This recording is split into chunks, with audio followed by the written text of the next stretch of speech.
సంచలనాలు లేవు, తాయిలాలు అసలే లేవు. అవసరమైన వాటిపై వాయింపులు, ఎక్కువ శాతం జనానికి రీచ్ అయ్యే కొన్నింటికి తగ్గింపులు. ఇంచుమించు రైల్వే బడ్జెట్ లాగే సాగింది అరుణ్ జైట్లీ ఆర్థిక బడ్జెట్. ఆర్థిక వ్యవస్థను గాడిలో పెట్టడం, పెట్టుబడుల కోసం గేట్లు తెరవడం, 2 ఏళ్లలోపు ఆర్థిక వృద్ధిని సాధించడం అరుణ్ జైట్లీ బడ్జెట్లోని ముఖ్యాంశాలు. మొత్తానికి మౌలిక రంగంలో సంస్కరణలతో మరోసారి ఆర్థిక వ్యవస్థను పరుగులు పెట్టించేందుకు సిద్ధమవుతున్నారు. కానీ రాష్ట్రానికి మాత్రం మొండిచేయి చూపించారు. అరుణ్ జైట్లీ ఆర్థిక బడ్జెట్పై V6 స్పాట్లైట్.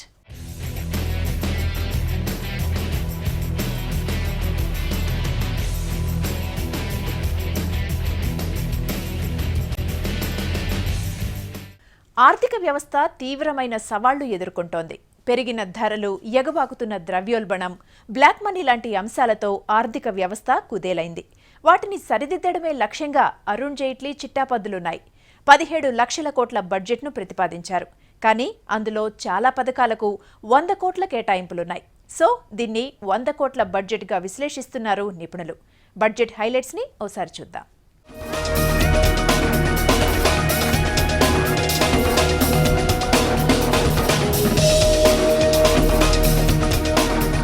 సంచలనాలు లేవు, జనాకర్షక పథకాలు అసలే లేవు. ఆర్థిక వ్యవస్థను గాడిలో పెట్టడమే లక్ష్యం.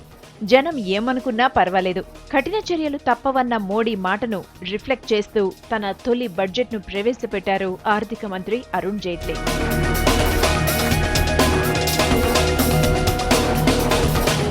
ఎక్కువగా ఆశించకండి, ఈసారికింతే అంటూ బడ్జెట్ ప్రసంగం ప్రారంభించారు జైట్లీ. దానికి తగ్గట్టే 2.5 గంటల ప్రసంగంలో ఎక్కడా సంచలనాలకు తావివ్వలేదు, తాయిలాలకు చోటివ్వలేదు. అవసరమైన వాటికి వాయింపులు, మరికొన్నింటికి మినహాయింపులిస్తూ సాగిపోయింది బడ్జెట్ ప్రసంగం. Macroeconomic outcome of higher growth, lower inflation, sustained level of external balance and prudent policy stance. The budget is the most comprehensive action plan in this regard. In the first budget of the NDA government that I am presenting before the August House, my aim is to lay down a broad policy indicator of the direction in which we wish to take the economy. The steps I will announce in this budget are only the beginning of a journey towards a sustained growth of 7 to 8% or above within the next 3-4 years, with the macroeconomic stabilization, which includes lower levels of inflation, less fiscal deficit, and manageable current account deficit. Therefore, it would not be wise to expect anything that can be done or must be done in the first budget presented within 45 days of the formation of the government. దేశ ఆర్థిక వ్యవస్థ తీవ్రమైన సవాళ్లను ఎదుర్కొంటోందని, ఒకవైపు ద్రవ్యోల్బణం, మరోవైపు black money దేశాన్ని కుదిపేస్తున్నాయని వాస్తవ పరిస్థితిని కళ్లకు కట్టే ప్రయత్నం చేశారు జైట్లీ. ఈ పరిస్థితుల్లో ఎంతో జాగ్రత్తగా దేశ ఆర్థిక వ్యవస్థను తీర్చిదిద్దాల్సి ఉందని బడ్జెట్ను ప్రతిపాదించారు. The slowdown in India broadly reflects the trend in many economies. In contrast to the aftermath of the crisis of 2008-2009, when restoration of growth in advanced economies was a primary concern, the continuing slowdown being presently witnessed in many emerging economies has posed a threat to sustained global recovery. ఆర్థిక పరిస్థితిని చక్కదిద్దడానికి ఎన్నో చర్యలు తీసుకోవాల్సి ఉందని, అనవసరమైన ఖర్చులకు కళ్లెం వేయాల్సి ఉందని చెప్పారు. ఆర్థిక వ్యవస్థను గాడిలో పెట్టడం, ద్రవ్యోల్బణాన్ని వీలైనంత కిందకు దించడం కోసం అన్ని ప్రయత్నాలు చేస్తామని వివరించారు. Opportunity to emerge from the difficult challenges have become aspirational. They now want to be a part of the new middle class. Their next generation has a hunger to use the opportunity that society provides for them. Slow decision making has resulted in a loss of opportunity. 2 years of sub 5% growth in the Indian economy has resulted in a challenging situation. We look forward to lower levels of inflation as compared to the days of double-digit rates of food inflation in the last 2 years. గ్రామాల నుంచి నగరాలకు వలసలు పెరుగుతున్నాయని, మరిన్ని సౌకర్యాలను పొందేందుకు జనం వలసల బాట పట్టినట్లు చెప్పారు. అలాంటి వాళ్ల కోసం దేశవ్యాప్తంగా 100 స్మార్ట్ సిటీస్ నిర్మిస్తామన్నారు ఆర్థిక మంత్రి. దీనికోసం 76,000 కోట్లు కేటాయిస్తున్నట్లు బడ్జెట్ ప్రసంగంలో చెప్పారు. ఇక రక్షణ రంగానికి గతంతో పోలిస్తే నిధులు భారీగా పెంచారు. దేశ రక్షణకు కావాల్సిన పరికరాలు, వాహనాలు, మరెన్నో ఉత్పత్తులను విదేశాల నుంచి దిగుమతి చేసుకుంటున్నామని గుర్తు చేస్తూ దీనివల్ల బోలెడంత ధనం విదేశాలకు వెళ్తోందని చెప్పారు.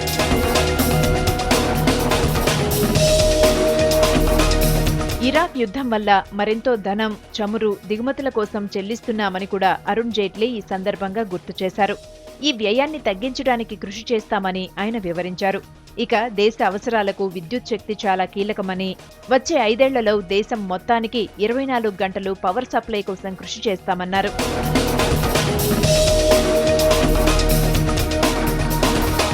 ఇక దేశంలో యువతకు ఉపాధి కల్పించాల్సి ఉందని, దేశాన్ని స్కిల్ ఇండియాగా డెవలప్ చేసేందుకు అవసరమైన పథకాలు చేపడతామన్నారు. జాతీయ స్థాయిలో యువతకు ఉపాధి అర్హత అంటే ఎంప్లాయబిలిటీ కల్పించాలని, అందుకే ఈ పథకాన్ని ప్రవేశపెట్టనున్నట్లు ఆయన వివరించారు. ఈ పథకం కింద యువతకు వివిధ రంగాల్లో శిక్షణ ఇచ్చి తగిన ఉపాధి కల్పించేందుకు కృషి చేస్తామన్నారు. అలాగే గ్రామీణ ఉపాధి పథకాన్ని కూడా మరింత అభివృద్ధి చేస్తామన్నారు.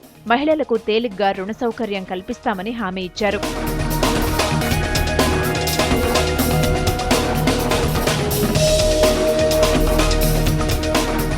దేశంలో టూరిజం ఎంతో ప్రాధాన్యం గల రంగంగా ఎదుగుతోందని, ఈ రంగాన్ని మరింతగా మెరుగుపరిచేందుకు టూరిస్టులకు మరింత సౌకర్యవంతంగా ఉండటానికి ఎలక్ట్రానిక్ ట్రావెల్ సౌకర్యాలను, ఈ-వీసా సౌకర్యాలను కల్పిస్తామని చెప్పారు. దేశ విమానయాన్ని మరింత అభివృద్ధి చేస్తామన్నారు. Tourism is one of the larger job creators globally. Many economies world over are supported by tourism. In order to give a major boost to tourism, the facility of electronic travel authorization would be introduced in a phased manner at 9 airports in India, where necessary infrastructure would be put in place within the next 6 months. The countries in which electronic travel authorization facility to which it will be extended would be identified in a phased manner. This would further the facility of visa on arrival. ఊరించి ఉసూరుమనిపించారు. Tax మినహాయింపు ఓ రేంజ్లో ఉంటుందని ఆశ చూపి ఉద్యోగుల ఆశలు ఆవిరి చేశారు. నిరాశపరిచినా కాస్త రిలీఫ్. పన్ను మినహాయింపులో జైట్లీ తనకు తానే సాటి అనిపించుకున్నారు. ట్యాక్స్ ఎగ్జంప్షన్పై జైట్లీ మార్కేంటో ఇప్పుడొకసారి చూద్దాం.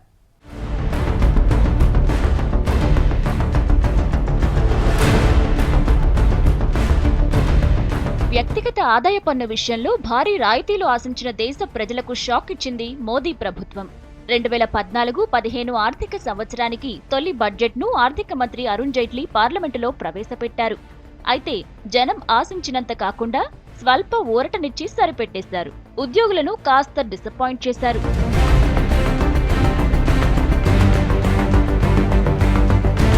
ఎక్స్పెక్టేషన్స్ కు తగ్గట్లుగా కాకపోయినా కొంత రిలీఫ్ ఇచ్చారు. వ్యక్తిగత ఆదాయ పన్ను లిమిట్ ని 2 నుంచి 2.5 లక్షలకు పెంచారు. సీనియర్ సిటిజన్ల ఆదాయ పన్ను పరిమితిని 2.5 లక్షల నుంచి 3 లక్షలకు పెంచారు. I do not propose to make any changes in the tax rate. However, with a view to provide small and marginal taxpayers and relief to small and marginal taxpayers and senior citizens, I propose to increase the personal income tax exemption limit by rupees 50,000, that is from rupees 2 lakhs to rupees 2.5 lakhs. In the case of all individual taxpayers, I also propose to raise the exemption limit from rupees 2.5 lakhs to rupees 3 lakhs in the case of senior citizens. పొదుపును పెంచే ఉద్దేశంలో భాగంగా income tax చట్టంలోని article 80C కింద పన్ను మినహాయింపు పరిమితి పెంచారు. ఇది ఇప్పటిదాకా ₹1,00,000 దాకా ఉండగా దాన్ని 1,50,000కు అప్గ్రేడ్ చేశారు. హోమ్ లోన్స్ పైన కొంత కనికరం చూపించారు విత్తమంత్రి. హోమ్ లోన్స్ పై ట్యాక్స్ ఎగ్జంప్షన్ ను 1,50,000 నుంచి 2 లక్షలకు పెంచారు. దీంతో హోమ్ లోన్స్ తీసుకుని 80Cలో పొదుపు పాటించే ఉద్యోగులకు 1,50,000 వరకు రిలీఫ్ లభించింది. అయితే పన్ను రేట్లలో మాత్రం ఎలాంటి మార్పు చేయలేదు. ఎడ్యుకేషన్ సెస్ కు ఇప్పుడున్న 3% కొనసాగించారు. The government is committed to an endeavor to have housing for all by 2022. For this purpose, I intend to extend the additional tax incentive on housing loans to encourage people, especially the young, to own their houses. I proposed of setting up a mission of low-cost affordable housing, which will be anchored by the National Housing Bank schemes, which will be involved to incentivize the development of low-cost affordable housing. I propose to allocate this a sum of rupees 4,000 crores for the National Housing Bank in view to increase the flow of cheaper credit and affordable housing for the urban poor. Economically weaker section LIG segment. I have already outlined some other incentives such as easier flow of FDI in this sector. Tax exemption తో దేశంలో 2 కోట్ల మంది పన్ను చెల్లింపుదారులు benefit పొందుతారని జైట్లీ ప్రకటించారు. రాయితీల నేపథ్యంలో ప్రస్తుత పన్ను విధానం మారిపోనుంది. 2.5 లక్షల నుంచి 5 లక్షల మధ్య ఆదాయం ఉన్నవాళ్లు 10%, 5 నుంచి 10 లక్షల మధ్య ఆదాయం ఉన్నవాళ్లు 20%, 10 లక్షలకు పైగా ఆదాయం ఉన్నవాళ్లు 30% పన్ను చెల్లించాల్సి ఉంటుంది. పబ్లిక్ ప్రావిడెంట్ ఫండ్లో పెట్టుబడులకు కొంత రిలీఫ్ ఇచ్చారు జైట్లీ. పీపీఎఫ్ లిమిట్ ను 1,00,000 నుంచి 1,50,000కు పెంచారు. In the present moment, the whole country is concerned about the price rise. During the election time also, that was the major point concerned the whole country. Everybody thought there will be some concrete, specific proposals in the budget to control the prices. I don't find any concrete proposal to control the prices. Expectations ను Modi government reach కాలేకపోయినా కొంతైనా relief దక్కిందని tax payers feel అవుతున్నారు. ఆశించినంత కాకపోయినా కొంతలో కొంతైనా పన్ను మినహాయింపు లభించడం ఊరటనిచ్చే అంశం.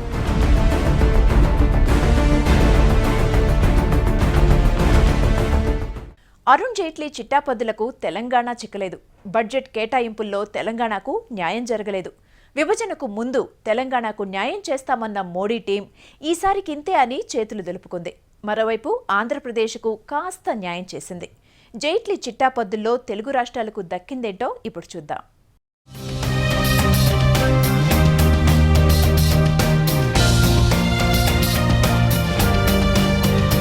ఎన్నికలకు ముందు ఎన్నో హామీలు, విభజనతో నష్టపోయిన 2 తెలుగు రాష్ట్రాలకు న్యాయం చేస్తామని కబుర్లు చెప్పారు బీజేపీ నేతలు. అయితే బడ్జెట్లో మాత్రం 2 రాష్ట్రాలకు అన్యాయం చేశారు. ముఖ్యంగా తెలంగాణను పూర్తిగా పక్కన పెట్టారు అరుణ్ జైట్లీ.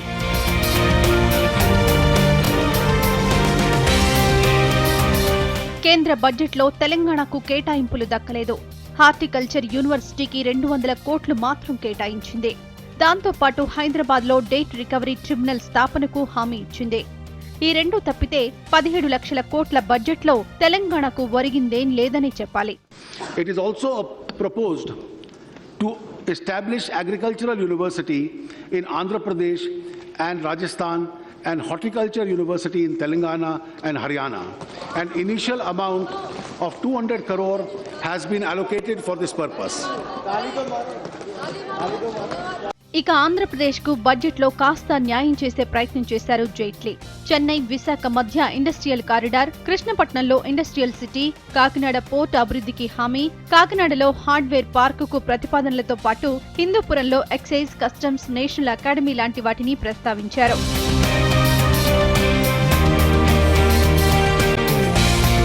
ఇక ప్రతి రాష్ట్రానికి ఐఐటి, ఐఐఎం, ఎయిమ్స్ అని హామీ ఇచ్చిన మోడీ గవర్నమెంట్ వాటి కేటాయింపులో మాత్రం తెలంగాణను పూర్తిగా పక్కన పెట్టారు. ఆంధ్రప్రదేశ్కు ఐఐటి, ఎయిమ్స్ కు హామీ ఇచ్చారు.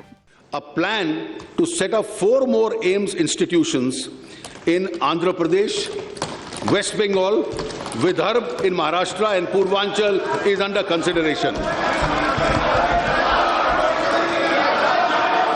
I propose to set up rupees 500 crore for this presently. Please wait for the next sentence. బడ్జెట్లో తెలంగాణను పక్కన పెట్టడంపై రాష్ట్రంలో నిరసనలు వ్యక్తమవుతున్నాయి. తీవ్ర అసంతృప్తి వ్యక్తం చేశారు రాష్ట్ర ఎంపీలు. తెలంగాణకి మేము కోరుకునేది ఒక్కటి కూడా దొరకలేదు కాబట్టి బాధ మాత్రం ఉంది. హార్టికల్చర్ యూనివర్సిటీ అన్నారు, మాకు ఆంధ్రప్రదేశ్ యూనివర్సిటీ హైదరాబాద్ ఉండే, దాంట్లో హార్టికల్చర్ ఉండే ఇక్కడ. అది మీరు బైపార్కట్ చేసుకున్నది అక్కడ చేసింది, కానీ horticulture is nothing new, is a part of the agriculture university. అది కొత్తగా ఇచ్చేస్తామనేసి ఒక పెద్ద ప్రాజెక్ట్గా చూపించే అవసరం లేదు. అది మాకు కూడా ఎందుకు మిస్ అయిపోయిందా అన్న మాకు బాధ ఉండడం జరిగింది. దీన్ని మేము పర్సూ చేసే అవసరం ఉంది. ఇప్పుడు ఇదిలా ఉంటే తెలుగు రాష్ట్రాలకు ఇచ్చిన హామీల్ని కేంద్రం తప్పక నెరవేరుస్తుందని కేంద్ర మంత్రి వెంకయ్యనాయుడు చెప్పారు. ఈ బడ్జెట్ ఇంతేనని, వచ్చే బడ్జెట్లో న్యాయం చేస్తామని హామీ ఇచ్చారు. ఈ జనరల్ బడ్జెట్ ఈ 2 కలిపి మనం చూసినప్పుడు దేశాన్ని అభివృద్ధి పదంలో ముందుకు నడిపించేందుకు, మంచి రోజులు తెచ్చేందుకు ఆర్థిక మంత్రి, రైల్వే మంత్రి, ఒక మాటలో చెప్పాలి శ్రీ నరేంద్ర మోడీ ప్రభుత్వం అన్ని రకాల చర్యలు ప్రారంభించింది. ఒకవైపు సంస్కరణలు, మరొక వైపు సామాన్య ప్రజలపై అదనపు భారం పడకుండా చర్యలు, మధ్య తరగతి ప్రజానికానికి మరిన్ని ప్రోత్సాహకాలు, అలాగే ఇన్కమ్ ట్యాక్స్ పరిమితి వేతనం దాని పెంపుదల, సీనియర్ సిటిజన్లకు మరింత మినహాయింపు. రైల్వే బడ్జెట్లో సదానంద గౌడ్ 2 రాష్ట్రాలను పక్కన పెట్టారు. ఇప్పుడు జైట్లీ అలాంటి పని చేశారు. విభజనకు ముందు భారీ హామీలిచ్చి అమలును అటకెక్కించడంపై మండిపడుతున్నారు తెలుగు జనం. బడ్జెట్ అంటే వచ్చేదెంత పోయేదెంత అని దేశం మొత్తం లెక్కలేసుకోవడం కామనే. పెరిగేవేంటి తగ్గేవేంటి అని చూసుకోవడం సామాన్యుడి నైజం. ఇంతకీ జైట్లీ పద్దుతో దిగొచ్చినవేంటి, ప్రియమవుతున్నవేంటి? అసలు ఆర్థిక మంత్రి పద్దుతో దేశానికి ఒరిగేదేంటి? ఆర్థిక వ్యవస్థను గాడిలో పెట్టేందుకు జైట్లీ ఎంచుకున్న మార్గాలేంటి?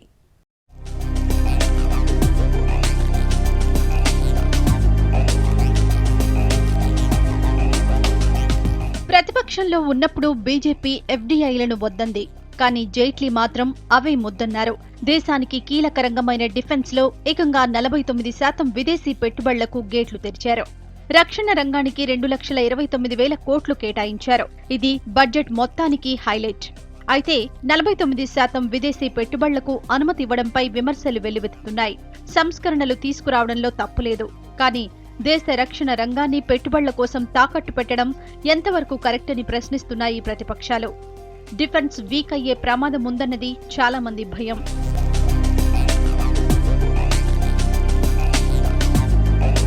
ఇక వర్క్ ఫోర్స్ గా స్థానికులకు అవకాశం, 100 కోట్లతో war memorial, own rank, own pension పథకానికి 1000 కోట్ల కేటాయింపు లాంటి పథకాలున్నాయి. పోలీసు అమరవీరులకు మెమోరియల్ ట్రస్ట్ ను ఏర్పాటు చేస్తున్నట్టు ప్రకటించారు.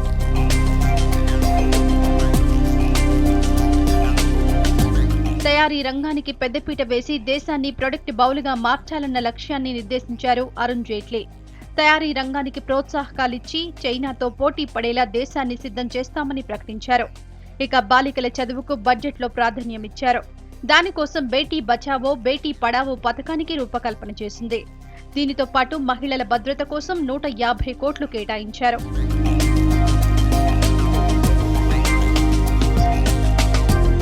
ఇవే కాదు, గంగానది ప్రక్షాళన, సర్దార్ వల్లభాయ్ పటేల్ విగ్రహానికి నిధులు, రైతులకు 3% వడ్డీతో పంట రుణాలు లాంటివి జైట్లీ బడ్జెట్లో హైలైట్స్. వాటితో పాటు క్రీడా రంగాన్ని ప్రోత్సహించేందుకు భారీగా నిధులు కేటాయించారు. ముఖ్యంగా జమ్మూ కాశ్మీర్కు ఈసారి బడ్జెట్లో భారీ కేటాయింపులు దక్కాయి. అలాగే త్వరలో ఎన్నికలు జరగబోయే ఢిల్లీ, హర్యానా, మహారాష్ట్రకు భారీ తాయిలాలిచ్చారు జైట్లీ.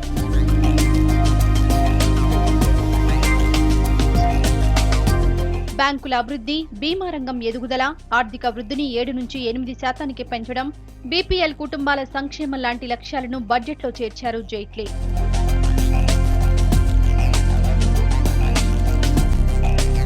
ఇక ధరల విషయానికొస్తే దేశీయ ఎలక్ట్రానిక్ ఉత్పత్తుల ధరలు తగ్గించి విదేశాల నుంచి దిగుమతి చేసుకున్న వస్తువులపై మోత మోగించారు. టీవీలు, కంప్యూటర్లు, మొబైల్ ఫోన్లతో పాటు కొన్ని రకాల ఎలక్ట్రానిక్ గూడ్స్ ధరలు భారీగా తగ్గే అవకాశం ఉంది. సబ్బులు, కాస్మెటిక్స్, చెప్పులు, బ్రాండెడ్ దుస్తులతో పాటు రెడీ టు ఈట్ ఫుడ్ ధరలు దిగిరానున్నాయి. Oil, petrochemicals, cement, iron, solar panels, sports items ధరలు తగ్గనున్నాయి. వజ్రాలు, జాతిరత్నాలు, ముత్యాల ధరలు కూడా తగ్గుతున్నాయి.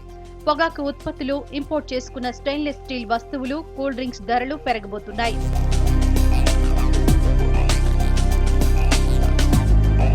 జైట్లీ బడ్జెట్ ను ఎన్డీఏ పక్షాలు కొనియాడాయి. ఇది సర్దుబాటు బడ్జెట్ అని, దేశాన్ని ఆర్థికంగా గట్టెక్కించే బడ్జెట్ అని ప్రశంసించారు కొందరు నేతలు.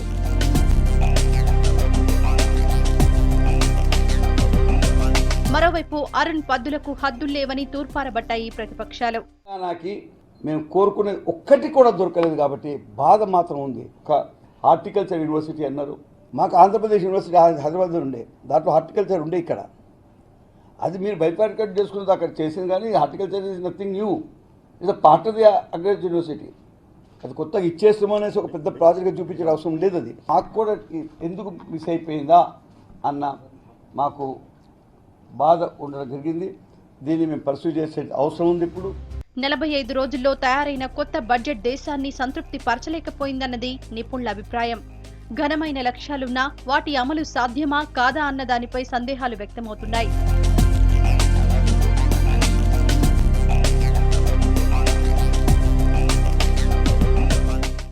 లక్ష్యాలు ఘనం, కేటాయింపులు మితం, ఆదాయం కోసం వాయింపులు మాత్రం అపరిమితం. జైట్లీ చిట్టాపొద్దులతో తేలిన విషయాలివి. సంచలనాల జోలికి వెళ్లకుండా, జనాకర్షక పథకాలు ప్రకటించకుండా ఆర్థిక వ్యవస్థను గాడిలో పెట్టడమే లక్ష్యంగా బడ్జెట్ని రూపొందించారు జైట్లీ. ద్రవ్యోల్బణాన్ని కిందకు దించడం, వృద్ధి రేటును పెంచడం, మధ్యతరగతి సంక్షేమమే లక్ష్యంగా పెట్టుకున్నారు. ఏదైతేనేం గత ప్రభుత్వాల్లా కాకుండా ప్రజాకర్షక విధానాల్ని పక్కన పెట్టి ఆర్థిక వ్యవస్థను గాడిలో పెడతామన్న లక్ష్యాన్ని మోడీ సర్కార్ ఎంతవరకు నెరవేరుస్తుందో చూడాలి. ఇది V6 స్పాట్లైట్.